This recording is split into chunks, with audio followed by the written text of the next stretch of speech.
Olá, tudo bom com vocês? Espero que todos estejam muito bem. O meu nome é Letícia, eu sou atriz e arte educadora e eu faço conteúdo aqui para o YouTube. Então, caso assuntos como arte, educação, cinema, teatro te interessam, esse pode ser um canal interessante para você conhecer e se inscrever. Então, não se esqueça de se inscrever, curtir, comentar, compartilhar e bora pro vídeo de hoje.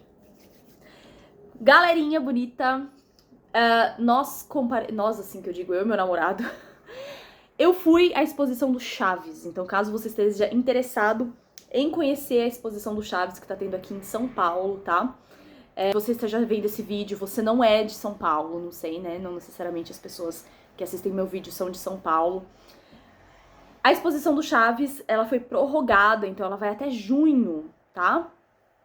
A exposição está acontecendo no Miss Experience, que está localizado na Água Branca, no bairro da Água Branca, aqui em São Paulo, com ingressos no valor de R$60, com uma entrada, enfim, para idosos, crianças. Entrem lá no site que vocês conseguem pesquisar direitinho tudo isso, tá? Qual que é o propósito desse vídeo? Eu vou falar um pouquinho sobre a minha experiência com a exposição, depois eu vou comentar um pouquinho com você por que eu acho que o Chaves faz tanto sucesso. Afinal, esse é o título aí que eu deixei na capa do vídeo. Então, é isso que a gente vai conversar hoje. Bom, primeiro vamos com uma exposição. Gente, a exposição é uma exposição longa, fiquei bastante surpresa, tá? Então tem muitas salas, muitas salas. Você vai ficar percorrendo ali muitas salas. Pelo fato da exposição, tá tendo muito público, então se você vai numa sala e passa para uma outra sala, você não pode voltar para a sala anterior, exatamente porque tem muito público. Então, quando você for comprar o seu ingresso para ir na exposição, gente, isso aqui não é um publi, tá? Eu não sou famosa no YouTube. Então isso aqui não é um puto ganhando nada. Caso você vai comprar o ingresso pra ir na exposição, você vai comprar a partir dos horários, né? Então eles vão dar horários fechados pra você escolher. 10 da manhã, meio-dia, 3 da tarde, 4 da tarde. E aí você vai ficar percorrendo aquela exposição mais ou menos nesse horário. É importante sempre chegar antes, né, gente? Vamos ali se organizar pra gente chegar antes na exposição. Porque isso ajuda também na dinâmica e na fluidez do público, né, dentro do local. Né, já que é uma exposição que tá tendo bastante público. Então o dia que eu fui num sábado à tarde, estava muito cheia a exposição, gente, muito cheia. E aí, eu acho que essa é um pouco da minha crítica em relação a exposições, assim, essas exposições que tem muito marketing envolvido, ou são exposições que trabalham com coisas, principalmente vinculadas à televisão ou ao cinema, que você tem muito público. São exposições que ficam muito lotadas. Então, assim, como toda exposição e como tudo nessa vida, as pessoas querem ganhar dinheiro. E eu sinto que essas exposições, elas não têm um mínimo, assim, um número máximo de ingressos que eles vendem por hora. Então a coisa fica um pouco caótica. Não é a única exposição que eu senti isso, assim, quando eu fui.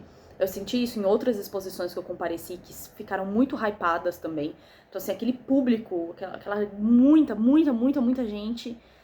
E eu particularmente não gosto. Eu acho legal ver um museu cheio, ver as pessoas se interessarem em ir ao museu. Eu acho que, inclusive, essa é uma boa estratégia para tentar trazer público, trazer temas mais contemporâneos, investir mais no marketing das exposições, né, divulgar melhor essas exposições, enfim. Mas, ao mesmo tempo, eu sinto que tem isso também, não tem um mínimo de público, assim. E aí fica tanta gente, mas tanta gente dentro do lugar, que fica sufocante. Pelo menos pra mim foi a sensação que eu tive, assim. Em alguns momentos você não consegue se relacionar direito com o que está sendo proposto na exposição, enfim. Então essa acho que é a minha crítica à exposição. De resto, eu achei a exposição até bem legal. Como eu disse, é uma exposição longa, então você vai começar com um panorama um pouco do que foi a vida do Roberto Bolanhos, que é o ator que interpreta o personagem do Chaves. Então você vai ter um grande painel que vai abrir a exposição com uma timeline, né, com uma linha do tempo da sua vida, explicando um pouquinho como é que ele começou na TV, o que ele fazia antes de se tornar famoso, né, quando foram as estreias dos programas, tanto no México como no Brasil, enfim. Vai contar ali mesmo, vai fazer um apanhado da vida do Roberto Bolanhos. Depois a gente vai seguir, e aí primeiro vai falar um pouquinho sobre o Chapolin e sobre outros trabalhos do Roberto, tá? Não vai focar no Chaves especificamente. Então, conforme você vai avançando, aí sim você chega na exposição do Chaves. Então as primeiras salas não é sobre o Chaves, tá? Sobre o Chapolin e outros trabalhos. Vai falar um pouco também da carreira do Roberto como roteirista de filme. Eu não conhecia, não sabia que ele tinha tido essa carreira, então vai falar um pouco dos filmes que ele fez, dos filmes que ele se engajou em produzir, em fazer. E aí depois a gente embarca no Chaves. E aí, o legal é que eles dividiram em temas, né? Então, você tem a sala, por exemplo, da escola do Chaves, da vila, da casa do Seu Madruga, do pátio da vila, da parte de fora da vila, que é como se fosse a rua, tem alguns episódios que eles estão na rua. Tem a parte também que você tem o restaurante da Dona Florinda. E assim, a exposição eu gostei bastante também, que tem bastante coisa explicativa, porque eu sinto que algumas exposições, elas estão apostando muito nessa coisa de imersão do público. Então você entra como se você entrasse no cenário das coisas. E assim, gente, eu sou formada em artes, tá? Eu sou formada em artes cênicas, então assim, esse mundo é o meu mundo, o mundo das artes no geral. E eu tenho um pouco de ranço disso, porque só isso, a mim, que estuda arte desde sempre, me incomoda um pouco, porque só isso, tá, ok, tá, tem o cenário aqui, mas o que mais? Eu quero saber, eu quero, entende? Não sei, assim, eu sinto que isso é pra atrair público, mas a mim não me convence necessariamente esse tipo de estratégia, assim, só de fazer um cenário. Mas o que eu gostei bastante é que, assim, tem algumas coisas audiovisuais, tem objetos originais, então eu acho que isso vai mesclando um pouco com essa coisa de ter só o cenário, né? E tem muita coisa escrita, então as salas praticamente você vai ter um pouco de como que surgiram esses cenários, por que surgiram, em que época, enfim. Então eu acho que isso assim dá um amarrado, né, na exposição. E é isso, gente. Fica a cargo de vocês, convido vocês a acompanharem a exposição. Acho sempre bom a gente ir ao museu, sempre que possível, né? Gostoso, é um passeio gostoso. Eu sou suspeita porque eu gosto, mas eu convido sempre as pessoas a irem. Bom, dito isso, por que será que Chaves fez tanto sucesso? Vamos tentar responder essa pergunta, né? Eu acho que Chaves, gente, aqui a gente vai trabalhar com questões, eu acho que tá um pouco relacionada à identidade coletiva, a um pouco da questão do cômico, que o Chaves traz também, e de ser leve, né, na maioria das vezes, né? São episódios leves de assistir.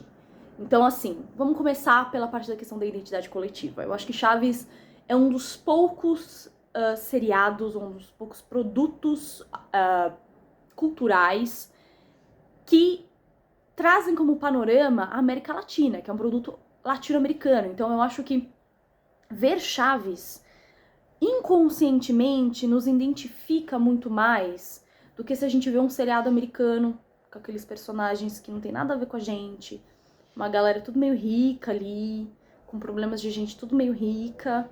Então, assim, o Chaves, ele traz um pouco da realidade da Latinoamérica, né? O personagem Chaves é um personagem, ele é órfão, ele é criança, ele é pobre, ele é basicamente uma criança de rua. Então eu acho que traz um pouco dessa, como eu disse pra vocês, desse inconsciente do que é a América Latina, né? Do que são as favelas na América Latina. Porque, gente, a Vila do Chaves nada mais é do que uma pequena favelinha, né? Vamos combinar. Então, assim, o que é esse bairro pobre, esses cortiços, né? Na Latinoamérica. E eu acho que isso traz um pouco pra gente, um pouco desse espírito latino-americano, nesse sentido, assim, né? E, como eu falei pra vocês, a comédia. A questão da comédia, gente, eu acho que tem várias coisas aqui que a gente pode conversar. Os quiprocós, né? O que é quiprocó? Quiprocó na comédia é uma confusão que se dá dentro da história, né? Então, alguma confusão que precisa ser resolvida, que precisa ser solucionada. O Chaves tem um pouco disso. O Chaves, ele também trabalha com tipos. Então a comédia, ela é muito boa nisso, porque a comédia trabalha muito com o nosso imaginário coletivo. Então o Chaves também faz isso, né?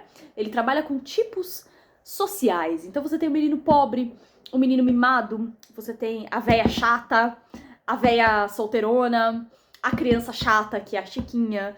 A gente tem o vagabundo, que é o seu Ramon, que não faz nada da vida, digamos assim. Você tem o dono, o rico, né? O que é o nhonho e o seu barriga, que é o dono da vila, o capitalista, digamos assim. Então, assim, ele vai trabalhar esses tipos sociais, né? E são tipos sociais muito característicos, muito cômicos, eles têm trejeitos, então isso marca muito. Quando a gente pensa em em lembrar personagem, esses personagens muito típicos e característicos, tem um figurino muito específico, um jeito muito específico que a gente grava na cabeça mais fácil. Então eles têm um jeito de falar específico, um jeito de andar, eles têm tiques, bordões, eles têm bordões. Então são frases que eles repetem sempre em vários diferentes contextos, que nos lembram os personagens, que as pessoas falam. Estou evitando a fadiga, isso, não contavam com a minha astúcia. Então, essas frases, elas são gravadas, elas ficam gravadas na memória coletiva do público, né? E isso é muito legal. Tem toda também uma questão de algumas críticas sociais que tem em alguns episódios. Então, o próprio fato do seu Barriga vir cobrar o seu Ramon, que é um cara que não trabalha. Você tem o Chaves, que é essa criança super pobre. Você tem esses outros personagens que são pobres e tentam, de diversas maneiras, sobreviver à vida. E eles ficam fazendo negócios em diversos momentos da série. Você tem a personagem da Dona Florinda, que é essa personagem que acha que é mais do que os outros do bairro dela, porque sei lá o que, entendeu? Então eu acho que tem isso também, que eu acho que dá uma riqueza a mais na série. O próprio professor Girafales também, eu acho que que traz uma questão interessante, eu que sou professora, né? Que são esses professores que tentam conectar um pouco do conhecimento que a gente tem aos alunos, e os alunos parecem totalmente desvinculados a qualquer tipo de conhecimento, mas é muito mais pela realidade que eles vivem do que pela capacidade cognitiva, porque capacidade cognitiva todos nós temos de conhecer o que for necessário para conhecer, contanto que temos base para isso. Mas o professor Girafales, ele luta contra isso, né? E os alunos ficam dando aquelas respostas extremamente cômicas e engraçadas nos episódios que você tem a escola do professor Girafales também. Então, como eu disse, eu acho que isso traz uma riqueza a mais à série. Bom, outra riqueza muito interessante que eu acho da série é a própria dublagem, o trabalho dos dubladores. Tem uma sala da exposição que conta um pouco, né, de quem são esses dubladores originais da série Chaves. Então eu acho que você tem um trabalho excepcional de voz de alguns atores aí que marcaram bastante. Afinal, a gente não assiste a série no original, a gente assiste a série dublada, né, na TV aberta aqui no Brasil. Então eu acho que esse trabalho é muito marcante também, né? Então temos aí um bom trabalho de atores como eu não sou dubladora, mas enfim, quem dubla geralmente tem formação como ator. Então esses atores que criaram uma voz e uma personalidade para esses personagens, quando a gente lembra desses personagens, a gente consequentemente lembra da voz desses atores. Bom, gente, acredito que seja isso. Aqui estão os meus 50 centavos sobre a exposição, sobre o Chaves. Quem quiser se inscrever no meu canal, se inscreva. Eu dependo do público, eu dependo de vocês para continuar produzindo conteúdo. Vou deixar aqui o meu Pix, caso você queira contribuir de outra forma com o canal. Caso não, eu te convido a se inscrever, a conhecer o meu trabalho um pouquinho mais de perto. Um beijo e até mais.